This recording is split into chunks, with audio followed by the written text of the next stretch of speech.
Oh, there we go. All right. Hi, I'm Tracy Beeger, and I had the honor of being the vision team leader. I don't know how much vision I had. I'd never been to Guatemala, and nobody on our team had actually been to Guatemala. So 13 of us, 6 adults and 7 youth participated. And I think if you go to the next slide, this is our group. So the entire Knightsky family, 4 of them, the entire Swanson family, 4 of them. We had Tanya and Savannah Laren, Peyton Jordahl, Michaela Cronky, and myself. And we're just gonna, each one of us could probably get up here and talk for 2 hours about our experience. It was probably different for everybody, but we've got like 20 minutes. So we're gonna do the best we can. And just if you go to the next slide, we were working through Common Hope, and the next slide will show you kind of where we were in Guatemala. Antigua. Guatemala City is the capital, so kind of if you go south west of there, Antigua, the Common Hope site is where we spent the majority of our time and surrounding villages. So I would like to introduce Tim Knightsky.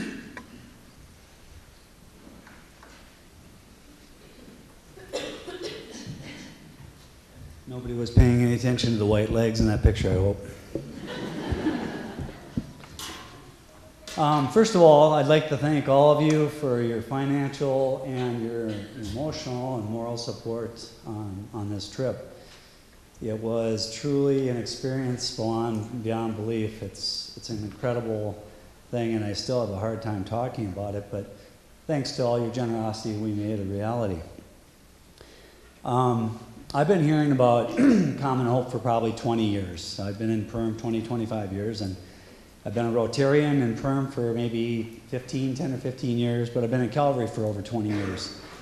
So my family and I have been hearing about Common Hope for years. We've sat through many slide presentations. We've sat through all kinds of different trip summaries, going back as far as Pastor Dick Kennedy when he was here, and subsequent groups that have gone. So we've seen lots of pictures. We'd heard about a lot of experiences. But we'd never actually experienced it. Calvary is well known in Common Hope, obviously because of the Hipsch family. And the whole group that went there was like a giant family reunion for the staff and the members down at Common Hope. So it's been something we've heard about, never experienced. To be there was surreal. It's hard to describe, but we took away, at least I did, and my family, I hope, took away a lot of very valuable lessons and saw some wonderful things. Our trip started for our family a couple of years ago. We started planning this. We talked about whether or not a mission trip was something we wanted to do. And I guess one of the objectives that we had, Laura and I, was that we wanted to get our kids exposed, give them an opportunity for a life experience that we didn't think they'd get anyplace else. And I probably thought in my back of my mind that I'd seen and heard and probably understood what was happening in Common Hope and some of these communities and nations where they're less fortunate, but I had a rude awakening. And so did my family, and it was a really emotional experience. But we wanted the kids, and I don't mean to say this in any kind of a negative connotation to our young and our youth, but they do grow up in what I consider to be unrealistic expectations. And I don't think any of us really realize how blessed we are until we have a good comparison. And this opportunity gave us that. So that was a real core objective. It's to immerse us into a culture. We hear about it back here in the States. We see it on TV. We hear people sit up here in the lectern and talk about these trips. But when you go home, it goes away. When you're immersed in this culture, it's unbelievable. It is absolutely takes your breath away. And it doesn't fade from your memories. And it's very real. And it gives you a whole different impression. I can't talk long, like Tracy said, this could go on forever, but one of the things that I wanted to talk to you about was the fact that we had an opportunity. We've sponsored a young man, his name was Pablo, And we sponsored him about 7 years, 8 years, 9 years ago for about 5 years until he graduated from high school. Well, he graduated maybe 3 or 4 years ago. It was 3 years ago, so we never ever met him in person. But we sponsored him, we communicated with him, we sent letters back and forth, pictures back and forth, but we never got a chance to meet him. And when we got down to Common Hope, we had Morgan, who was our vision leader down there. I just had a real casual comment. I just said, Morgan, is there any chance that you could make arrangements for us to meet Pablo? And she told me, she goes, well, that's really against policy down there, because once they're out of the system, they generally are kind of dissociated from Common Hope. And that was kind of the end of our conversation. So at the end of the week, she kind of blew our minds away, and she goes, I've got a surprise for you. And she told us that she was able to get in contact with Pablo and his mother, and they made arrangements for him to come to Common Hope and to get into the compound and for us to meet. So I'm getting ahead of myself, but this was at the end of the week and the last day before we left. And so we had ridden the emotional roller coaster from, not knowing anything to seeing the poverty of the area and the community, to really seeing the ultimate fruition of our trip, which was to meet one of the students that we'd been sponsoring for several years. Well, Pablo and his mom showed up, and they showed up downstairs in the compound, and we walked down there. And here's this really well-dressed, very, very beautiful person, super nice guy and his wife and his mom, and we all went off to lunch, and he stayed behind, and he came up and put his arms around me, big tears in his eyes, and pretty effective. And what was neat about it was that he was well-versed in English. He graduated. He'd done exactly what Common Hope was hoping to have happen. He was back helping his family. He was in a good career in accounting, and he had done a tremendous job with what they had given him, the tools they'd given him. So we got a chance to sit around. We talked for a long time, got caught up, and met his mother, and had a great, great meeting. That was awesome.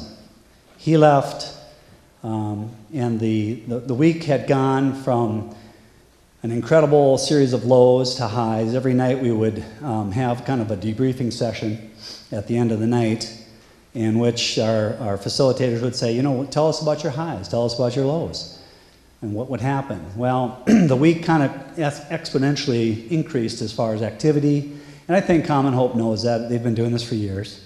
And they understand what's happening. They understand the emotions that are going through everybody's heads, because it is kind of a graduated series, and by the end of the week, you're just overwhelmed with what's happening. But the highs for me in this trip were meeting Pablo, and to actually put a face and an experience with what we've been supporting for all these years. And if anybody thinks that system down there doesn't work, they're mistaken. It's very functional. It does work.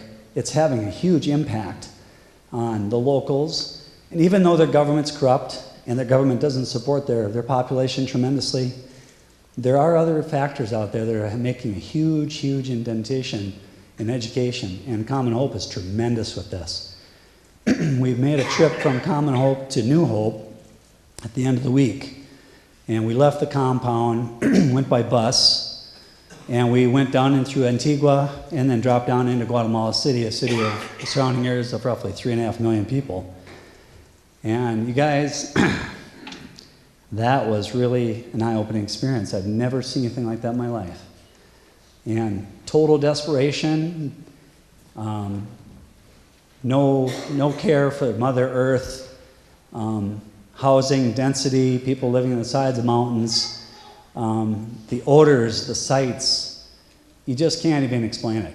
And these people are living this day in and day out.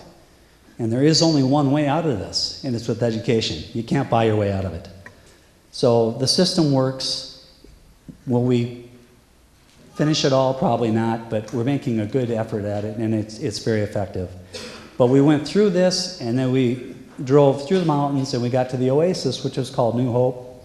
And Tracy, I know I'm taking too much time, but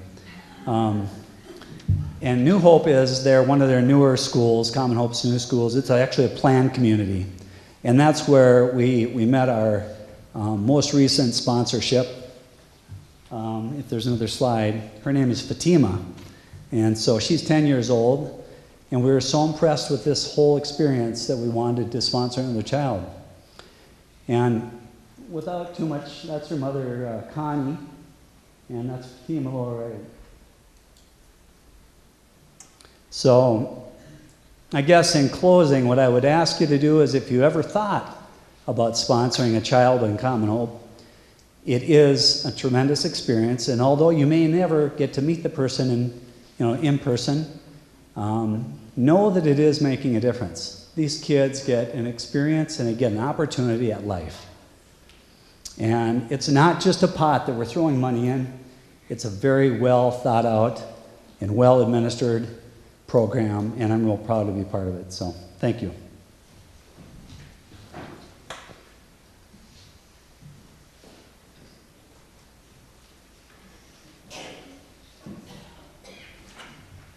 Okay, good evening. One of our main goals of this trip was to build a house for a family affiliated with Common Hope. It was a double wide house. It was 8 by 12 feet, and there were 6 people living in this house. Their 8th grade daughter was sponsored by Common Hope, so like Tim's, it's like that, like Tim's kid was sponsored. And the family wasn't just given the house. They had to work 200 sweat equity hours at the Common Hope compound, so they did cleaning and maintenance to earn their house. When we were doing the construction, it was really neat that the family actually helped with the house, and they were there. And they also brought us pop, and they were just very kind and welcoming. It was really nice.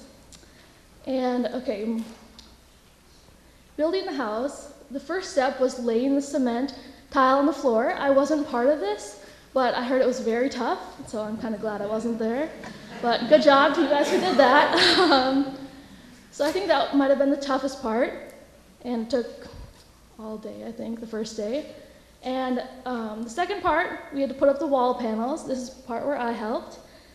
There were maybe like 12 wall panels, and you just nail them in. It actually wasn't as hard as I thought, but it was really hot, and yeah, I'm glad I only did it one time. Okay, it was like the biggest activity we did, and I only did it for half a day, but a lot of people did it 2 or 3 times, and some people did it like one whole day because we were lacking in work, maybe a little other parts.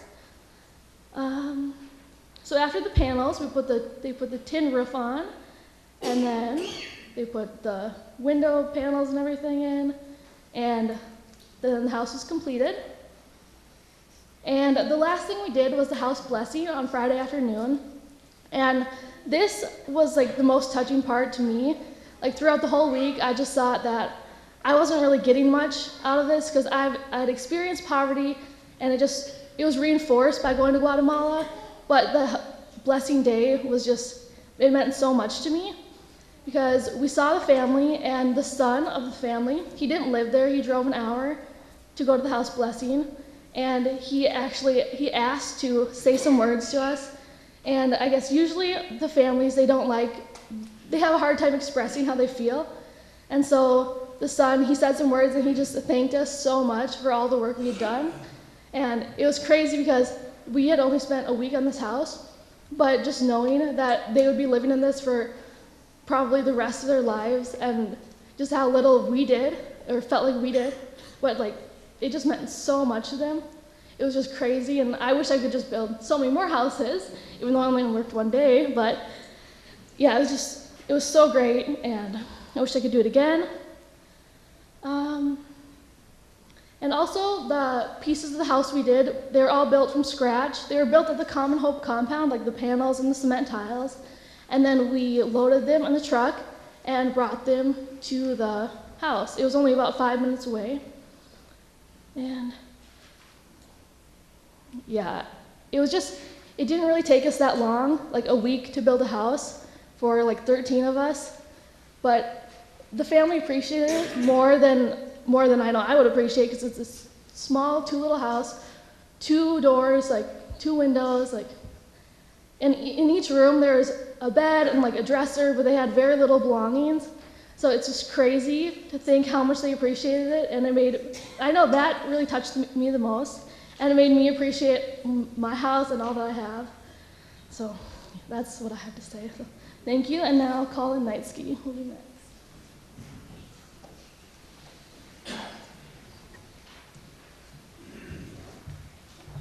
I think we're running out of time, so I'll keep it nice and short.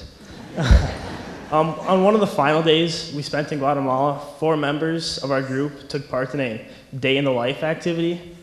During this time, we went out into a nearby town, and we watched how one of the Guatemalan families there lives. And what they did every day was make tortillas. So every single morning, this family put 75 pounds of corn into a large kettle and cook it over an open fire. They add to the corn an ingredient that makes the husk of the corn smooth and it comes off real easy. So then after the corn is fully cooked, the corn is hauled over to a wash basin, and there cold water is run through the corn, and you mix the corn with your hands to get the husk off so it's ready to be ground. So after the corn is washed, it's packed up, and I think you can go to the next slide. The ladies carry the big baskets on top of their heads, probably 5 or 6 blocks, to another woman's house. And there, they pay this woman to grind the corn into cornmeal. And that's the only steps needed until you start baking it. So after it's ground, they return to where they were making it, and then the woman of the house who was making the tortillas used a big rock. Find my spot here. Let's see. Yeah, she kneaded it with a large rolling stone. And so after that, one by one, the tortillas are hand-shaped and set onto a hot burner to cook. Because this family makes tortillas for a living, they purchased a gas burner.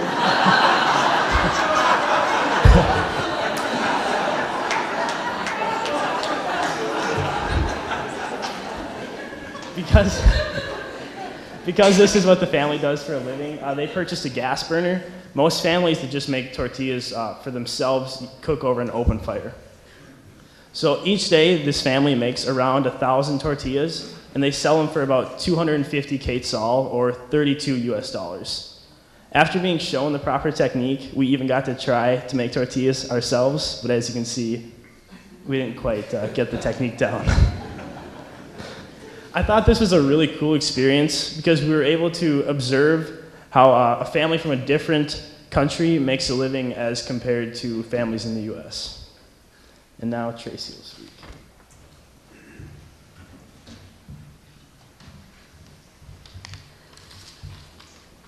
All right. Well, thanks to Tim and Michaela and Colin for stepping up and maybe stepping out of their comfort zone a little to speak. And I just wanted to add in conclusion, like Tim said, Tim stole some of my material because he went way longer than he was supposed to. But again, thank you so much for your generosity, because without it, these kinds of things wouldn't happen. And like Tim said also, just the short time we've been at Calvary, we've seen a number of these groups go on these trips, and I've seen these pictures.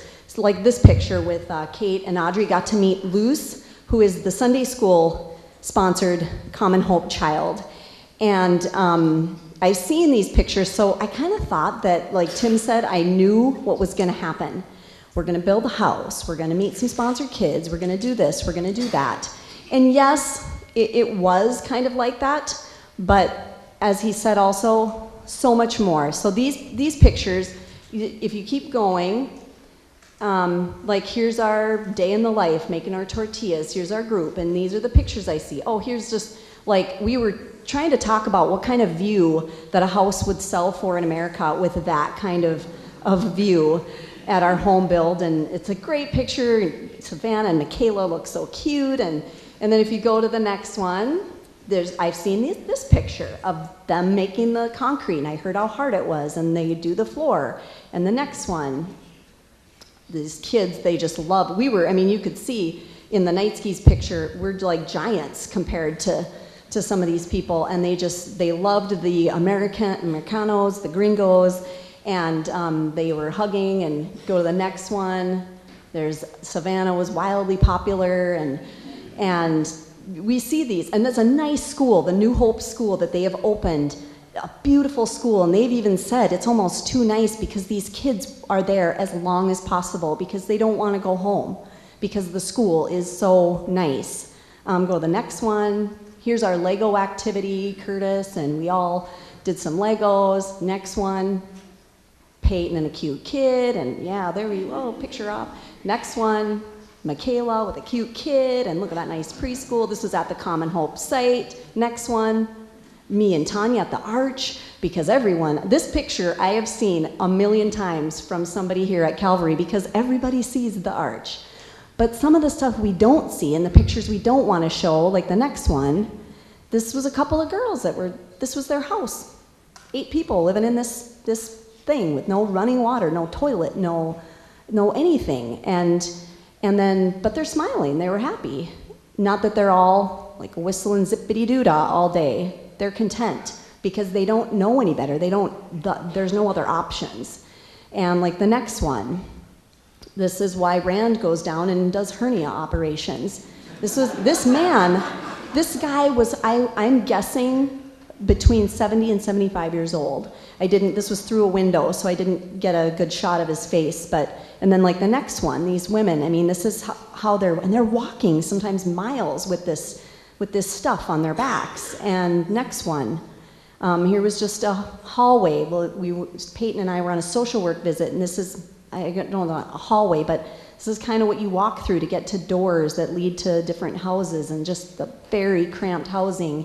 Next one, these next 3 are actually pictures I took on our way to New Hope. And this is housing.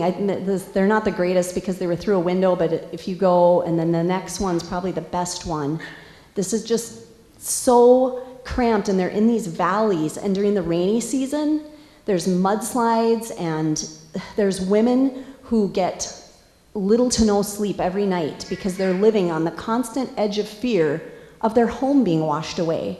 And most of these people don't own their land either. They're also in constant fear of being kicked off their land at any given moment, that the landlord's going to decide they want the land back and they're going to get more money from somebody else, so they're going to get kicked out. And Guatemala suffers from a level of inequality and poverty that is extreme even in Latin America. And according to the World Bank Poverty Assessment, more than half of Guatemalan people live below their national poverty line, which we know there's poverty here, but their poverty line is way below our poverty line. And this Guatemala ranks 13th in the world for its level of income equality. They have high illiteracy rates, and low school attendance beyond 6th grade is very uncommon for any children to go beyond 6th grade. And their obviously access to quality health care and housing is very bad. Malnutrition, infant mortality is high, and in addition, it kind of struggles with the effects of a 36-year civil war that just ended in 1996, and a lot of, like Tim mentioned, a lot of political corruption, unemployment, alcoholism, and 23 recognized indigenous languages and multiple ethnic heritage. So it makes it very, broad solutions are very difficult and kind of require localized, very culturally sensitive solutions, which if you go to the next slide, that's the point of all of this. That's the point of Common Hope. And like Tim said, these kids aren't just a picture. Those are the kids. Those kids in those pictures are the kids that are getting this help. And to meet my sponsored son, godson, who got glasses because I paid my $30 a month to sponsor him. And his mom was crying and telling me how he got to get glasses because you gave us this money, and just how thankful they are, and how touching that was, how excited he was to get a green eggs and ham book. He had his own book, and just, obviously that. And I got to meet our sponsored girl also, same thing. They're just so happy for our support, and this is what Common Hope is all about. It's education. I think I have it on the next slide. Educating children, empowering families, and that's all they want. They want, like the tortilla day, they just want a better life for their kids. So I really encourage you, as Tim said, if you've ever thought about sponsoring a child, if you've never thought about sponsoring a child, think of what little thing you could sacrifice going out to Zorba's once a month to help a whole family. And we do have some kids out there right now that you can choose from. You can go to their website. There's no pressure or anything, but after being there, hearing these stories from other people, and I highly, highly encourage anyone to go on this, take this experience. It will change your lives, and even just a week and a half out, it's really hard to wrap your head around and process everything that we experienced and saw, but very life-changing. So thank you.